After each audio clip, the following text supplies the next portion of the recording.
Welcome to ज्ञान बिंदु classes. देखो मैथ्स में हम सिंपल इंटरेस्ट पढ़ रहे थे और सिंपल इंटरेस्ट पे हमने 12 सवाल पढ़ लिए। ये 13वां सवाल है, इसे पढ़िए। साधारण ब्याज की 2% दर से एक धनराशि सोम की 2 गुनी हो जाती है। साधारण ब्याज की 2% दर से एक धनराशि सोम की 2 गुनी हो जाती है, तब किस दर से यह धनराशि सोम की 5 गुनी हो जाएगी। तो सबसे पहले हम इस सवाल को सोल्व करते हैं। और सोल्व करने के लिए देखो, साधारण ब्याज की 2% दर से एक धनराशि कितनी हो रही है सोम की?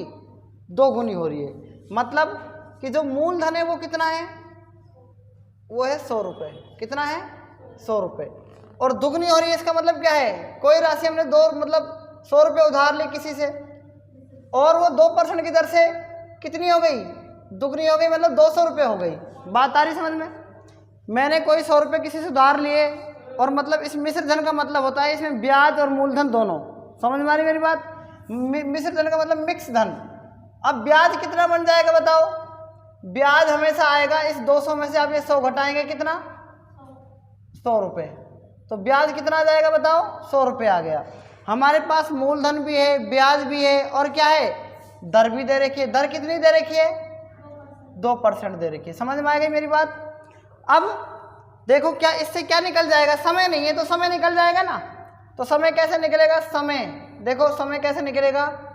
साधारण ब्याज को ही हम क्या बोलते हैं पता है ना? SI बोलते हैं। क्या बोलते हैं? SI, simple interest. ये होता है मूलधन गुणा दर गुणा रेट मतलब समय, बटा में क्या है? 100। P का मतलब प्रिंसिपल मतलब मूलधन, रेट का मतलब दर, T का मतलब टाइम मतलब समय, बटा में 100। तो SI कितना है? ब्याज कितना है आपका? 100 रुपये। रख दो 100। मूलधन कितना है बताओ? मूलधन 100 रुपये है ना। रेट कितनी है बताओ? 2। टाइम नहीं पता, बटा में कितना आ जाएगा? 100। 100 से 100 कट गया, 100 से 100 और 2 से ये कट जाएगा, कितना आ जाएगा बताओ? 50। तो टाइम आपका क्या आ गया? 50 वर्ष। इतना समझ में आ गया होगा। अब क्या करेंगे हम? अब वापिस से देखो, ये कह रहा है यहाँ तक तो फुल स्टॉप खत्म हो गया। अब कह रहा है तब किस दर से यह धनराशि सोम की 5 गुनी हो जाती है। तो वापिस से क्या करेंगे? हमारे पास अब आ गया यहाँ से टाइम कितना आ गया? 50 साल या 50 वर्ष। अब ये 5 गुनी हो रही है सोम की, तो मूलधन वही मान रखा है अपन ने 100, और मिश्रधन कितना हो जाएगा? मिश्रधन वेरी गुड 500 हो जाएगा। कितना हो जाएगा? 500। तो इसका ब्याज कितना आ जाएगा? ब्याज आ जाएगा 500 में से 100 घटा देंगे, यह आ जाएगा 400। ठीक है। अब वही सूत्र SI बराबर क्या होता है? PRT बटा में 100 होता है। और मूलधन कितना, ये ब्याज कितना है बताओ? 400। और मूलधन कितना है? 100। रेट कितनी है? नहीं पता ना, रेट तो निकालने की बार, लेकिन टाइम क्या आ गया वहाँ से पहले स्टेप से? 50 वर्ष। और बटा में क्या जाएगा? इस 100 से 100 कट गया, 50 से इसको काटोगे तो 5 8 40, कितना जाएगा? रेट कितनी आ जाएगी बताओ? 8% आ गई, नहीं आ गई रेट? बताओ ये समझ में आया कि नहीं आया आपको? आ गया ना। तो ये आ गई आपकी रेट, कितनी परसेंट आ गई यहाँ पर? 8% आ गई। कितनी आ गई भाई? 8%। तो समझ गए नहीं समझे इस बात को? समझ गए ना। तो इसे आप नोट करो, फिर मैं आपको दूसरे तरीके से बताता हूँ इस सवाल को। देखो अभी तक हमने इसको सीखा किससे? कंसेप्ट सीखा अभी हमने इसका। क्या सीखा? कंसेप्ट। अब हम सीख रहे हैं इसकी 5G ट्रिक। क्या सीखेंगे? 5G ट्रिक से। देखो एक बार 5G ट्रिक क्या है इसकी। देखो ट्रिक्स कैसे करेंगे हम। ट्रिक से इसको हम कैसे कर सकते हैं? ट्रिक तो कुछ नहीं, कंसेप्ट भी है इसमें, दोनों चीज लागू हो रही है ट्रिक में। 2% दर से आप 100 मानोगे। क्या मानेंगे आप? 100 मानेंगे। मानेंगे नहीं मानेंगे? 100। ठीक है। और गुणा में क्या करेंगे? क्या करेंगे गुणा में? जल्दी से बताओ। 100 गुणा में n-1 अपॉन में रेट। क्या करेंगे? 100 इंटू n-1 अपॉन में रेट। आप अगर आपको दर दे रखी है ना, तो यहाँ पर आपको क्या करना है? यहाँ पर क्या करना है? रेट करना है। तो आपका क्या निकलेगा इससे? टाइम निकलेगा, नहीं निकलेगा? अगर रेट दे रखी है ना, तो इस पहले स्टेप से टाइम निकालना है। और टाइम कैसे निकलेगा? देखो 100 इंटू n का मतलब क्या है? कि जो यहाँ पर सम की 2 गुनी हो रही है, 3 गुनी हो रही है, 2 गुनी का मतलब 2, ये n का मतलब यहाँ पर 2 माइनस 1, रेट कितनी बताओ, 2% दे रहे कि नहीं दे रखी, तो लिख दो 2, 2 से काटो, 2 एकम 2, 2 पन 10 और 0, कितना आ गया यहाँ पर 50, और 2 में से 1 गया 1, तो 50 को 1 से गुना करेंगे 50 आएगा, तो टाइम क्या आ गया पहले स्टेप से 50 वर्ष। इतनी बात समझ में आ गई। अब कह रहा है कि तब किस दर से यह धनराशि सम की 5 गुनी हो जाती है, तब किस दर से यह धनराशि सम की 5 गुनी हो जाती है। अब कह रहा है सम की 5 गुनी, तो अब की बार आपसे दर पूछ रहा है, तो पलट जाएंगे, हमको दर पूछे तो यहाँ रेट आ जाएगा और यहाँ पर टाइम आ जाएगा, सूत्र आपका वही रहेगा, बात आप समझ जाएंगे धीरे धीरे, यहाँ पर टाइम आ जाएगा और 100 यहाँ पर लिखेंगे, टाइम जो है ना ये टाइम, ये वाला टाइम जो निकाला अपन ने ये लिखेंगे 50, और n का मान क्या है 5 गुनी है ना, तो यहाँ पर 5 आ जाएगा माइनस का 1, 5 में से 1 गए 4, क्या जाएगा 5 एकम 5, 5 दूनी 10, 5 में से 1 गए 4, 4 दूनी 8, तो रेट कितनी आ गई आपकी बताओ, 8% आ गई कि नहीं आ गई, ये भी आप समझ गए होंगे। अब मेरा फाइनल तरीका क्या है आपको वो देखना है, ठीक है। देखो अब यहाँ पर तीसरा तरीका जो है आपका वो क्या है, ये सेकंड तरीका था, पहला कंसेप्ट था, तीसरा क्या है, आपको क्या करना है 2% की फ्रैक्शन निकालनी है। क्या निकालनी है, 2% को लिख सकते हैं आप 2/100, कितना लिख सकते हैं, और 2 गुनी है ना, तो 2 गुनी को हम 1 कम करके लिखेंगे, 1 लिखेंगे यहाँ पर, काट दो, 2 एकम 2, 2 पन 10, 1/50 का मतलब खाली 50, 1 एकम 1, 1/50 को हम लिखेंगे 50/1 पलट कर ऐसे, 1 एकम 1, 1/50 आ रहा तो 50/1 लिखेंगे, 50 में 1 का भाग देंगे, 50 ही आएगा कि नहीं आएगा बताओ, आएगा ना। अब क्या करेंगे, इस 1/50 को देखना क्या करेंगे, जो यहाँ पर 5 गुनी थी ना ये 50 आया है, जो इसको लिखेंगे 50/100 लिखेंगे, क्या लिखेंगे 50/, और गुणा में तो यहाँ 5 है ना, यहाँ 5 की जगह क्या लिखेंगे 4 लिखेंगे, इसको इस वाले को ही पलटना है, केवल 50/100 को पलटेंगे तो 100/50 आएगा कि नहीं आएगा बताओ, और गुणा में 4, 50 एकम 50, 50 दूनी 100, 4 दूनी 8, बताओ 8% क्या आ गई है, रेट आ गई। समझ में आ गया नहीं आया, तीनों तरीके से मैंने आपको सवाल को बता दिया, यहाँ तक आप नोट कर सकते हैं तो नोट करो। देखो आगे हमारा 14 सवाल सॉल्यूशन। देखो पहला हम सीखेंगे सिर्फ फर्स्ट तो सीखेंगे कंसेप्ट से, पहला तरीका क्या है हमारा कंसेप्ट, मतलब पूरा सीखेंगे 5 वर्षों में, तो टाइम कितना है बताओ 5 वर्ष, टाइम कितना है, एक धनराशि साधारण ब्याज की दर से, आपको दर पता है किसमें नहीं पता, सम की 2 गुना हो जाती है, तो मतलब प्रिंसिपल कितना है 100, तो बताओ अमाउंट मतलब मिश्र धन कितना है 200, तो सिंपल इंटरेस्ट कितना आ जाएगा 100, 200 में से 100 घटाएंगे खाली आ जाएगा 100, समझ में आ गया ना। तो देखो सिंपल इंटरेस्ट बराबर होता है PRT बटा में 100, चाहे गुना लगाओ मत लगाओ, सिंपल इंटरेस्ट कितना आया, मूलधन कितना आया माना 100, रेट कितनी है नहीं पता, टाइम कितना है बटा में कितना आएगा 100 से 100 कट जाएगा, 5 से ये 20 बार कटेगा, तो रेट कितनी आ जाएगी 20% आ गई। इतनी बात समझ में आ गई कि नहीं आ गई, आ गई ना। फिर से देखो अब आगे कितने वर्षों में, तो टाइम कितना है आपका बताओ नहीं पता, रेट कितनी है यहाँ से 20%, सम की 4 गुना हो जाएगी, तो प्रिंसिपल कितना 100, अमाउंट कितना 400, 4 गुना है ना, तो सिंपल इंटरेस्ट कितना 300, वेरी गुड, ठीक है। आगे देखो तो सिंपल इंटरेस्ट बराबर होता है PRT बटा में 100, तो देखो सिंपल इंटरेस्ट कितना है 300, प्रिंसिपल कितना है 100, रेट कितनी है 20%, और टाइम नहीं पता, बटा में कितना 100 से 100 कट जाएगा, 0 से 0 कट जाएगा, और 2 का भाग देंगे तो कितना आ जाएगा, तो टाइम कितना आ गया 15 वर्ष।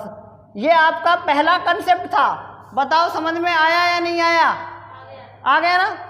आगे क्या करेंगे वो आपको समझना है। देखो आगे यहाँ से देखो आगे क्या करना है, मैंने आपको बताया था कि 5 वर्षों में तो 5 को 5/100 लिखेंगे, लेकिन हम क्या करेंगे सम की 2 गुनी है तो गुणा में 1 लिखेंगे, इस वाले को पलट देंगे 100/5 लिखेंगे, गुणा में 1 करेंगे, 100 में 5 का भाग देंगे, 20 एकम 20। अगर आपको वहाँ टाइम दे रखा है तो 20% क्या आ जाएगी, ये रेट आ गई कि नहीं आ गई बताओ, आ गई ना, मिनटों में आ गई, सेकंडों में आ गई।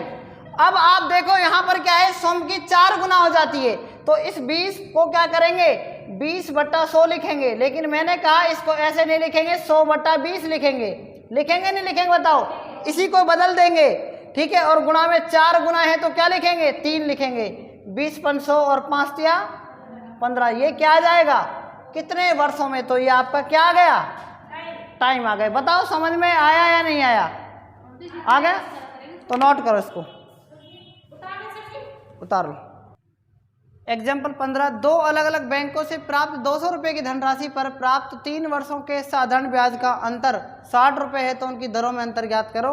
देखो मैं आपको एक सूत्र बता रहा हूँ और उस सूत्र में आप समझ जाएंगे कि दरों का अंतर कैसे निकलता है। वैसे इस सवाल में आपको बहुत अलग अलग टाइप से अलग अलग तरीके से लोग बताते हैं, लेकिन मैं आपको सिंपल मैंने आपको बताया एक ही सूत्र में यूज़ कर रहा हूँ हर उसमें क्वेश्चन में, ठीक है। वो अलग अलग तरीके से हो सकता है, बाकी सूत्र एक ही है।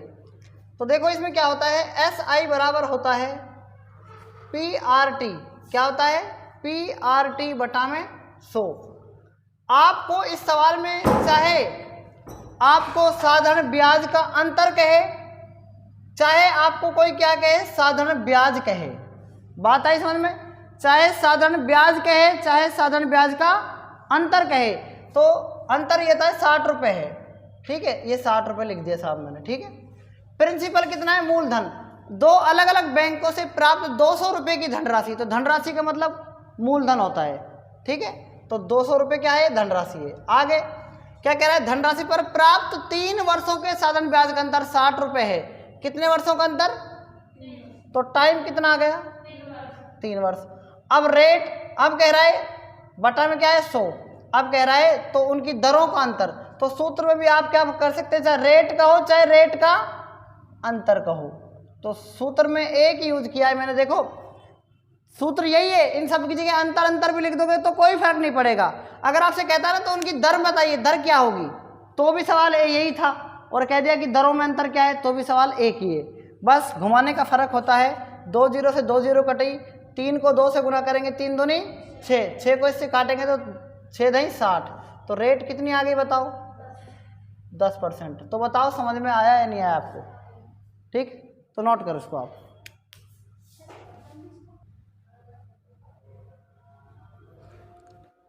देखो एग्जाम्पल 16, इसका सॉल्यूशन आप देखेंगे।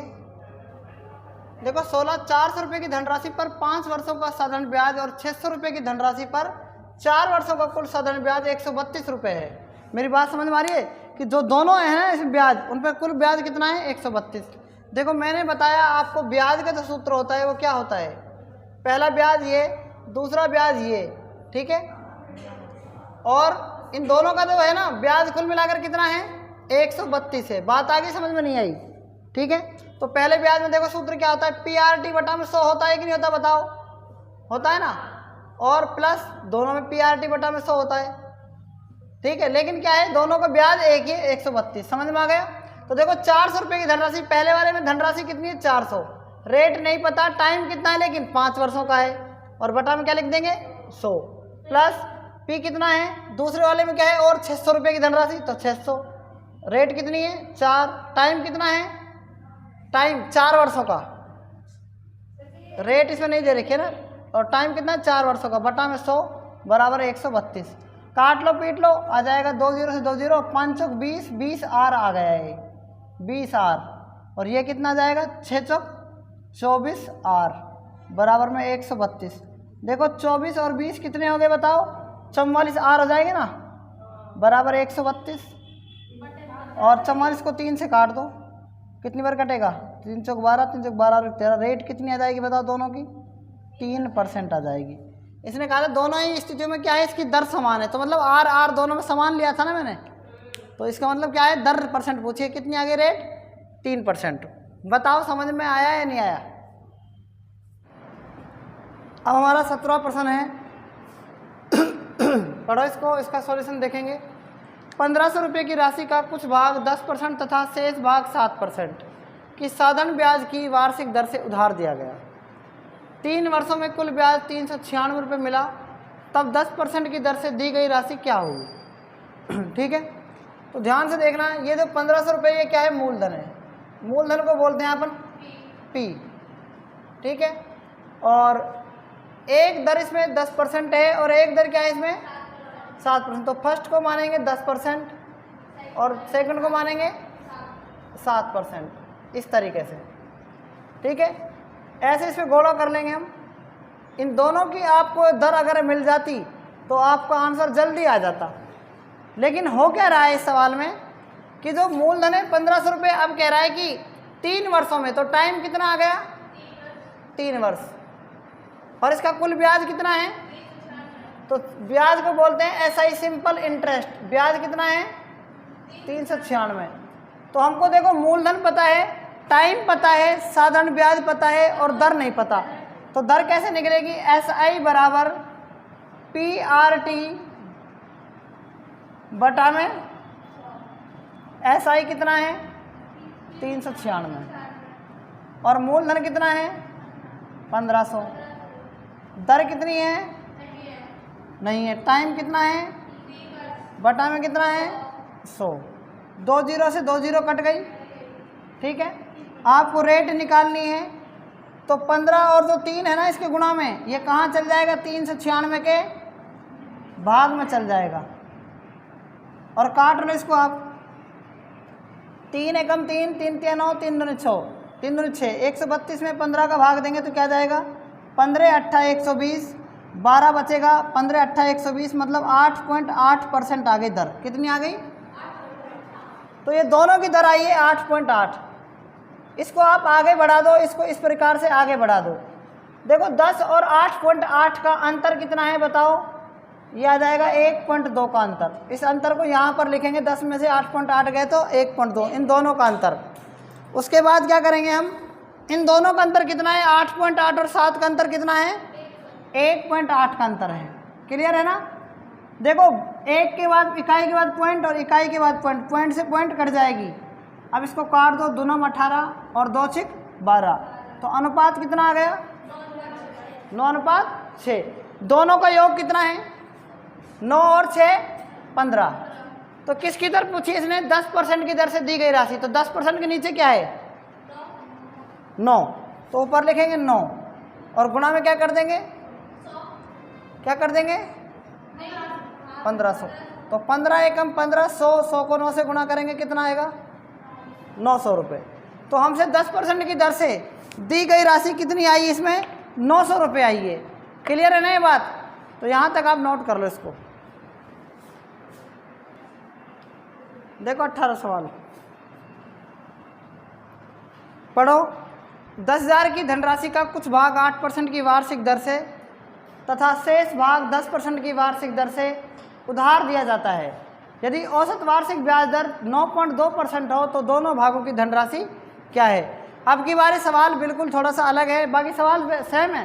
देखो पहली दर कितनी दे रखी है, पहली दर, इसके सॉल्यूशन के लिए क्या करेंगे, पहली दर मतलब फर्स्ट दर क्या दे रखी है 8%। दूसरी दर कितनी दे रखी है, कहाँ पर है, ये रही 10%, लिख दो 10%। अब देखो दोनों की दर आपको निकालनी पड़ेगी। अगर निकालनी है तो इसमें अगर दी नहीं है तो निकाल लेंगे, अगर दे रखी है तो नहीं निकालेंगे। अब की बार इसमें सीधी दे रखी है डायरेक्ट 9.2%, तो बीच में क्या लिखेंगे 9.2%। समझ में आ रही बात, नहीं आ रही है। यहाँ देखो 8 में और 9 में अंतर कितने का है, इसमें बताओ 1.2 का अंतर है। इन दोनों में अंतर कितने का है 0.8 का है कि नहीं बताओ। पॉइंट से पॉइंट कट जाएगी, 4 दूनी 8 और 4 तिया कितना बचेगा 2:3 आ गया ना। दोनों को जोड़ो कितना आ जाएगा 5। 8% की कितनी है 2, ऊपर लिखेंगे 5 में से 2 गुणा कितना करेंगे 10,000। 5 दूनी 10, 2000 दूनी 4000। तो पहली तो आ गई कितनी 4000 और दूसरी कितनी आएगी 6000 आएगी। हमको पता लग गया ना, क्योंकि दोनों की 10,000 है। एक की जब 4 आ गई दूसरे की कितनी आ जाएगी। बताओ बात समझ में आई कि नहीं आई। अगर आप उस तरीके से निकालना चाहो सेकंड की, दोनों का 5 है, इसकी कितनी है और गुणा कर दो 10,000 से। 5 दूनी 10, 2000 तिया 6000, तब भी एक ही बात आएगी। तो आप समझ गए होंगे इसका आंसर कितना आएगा। इसका आंसर आएगा 4000 और 6000। क्लियर है ना ये बात, नोट कर लो।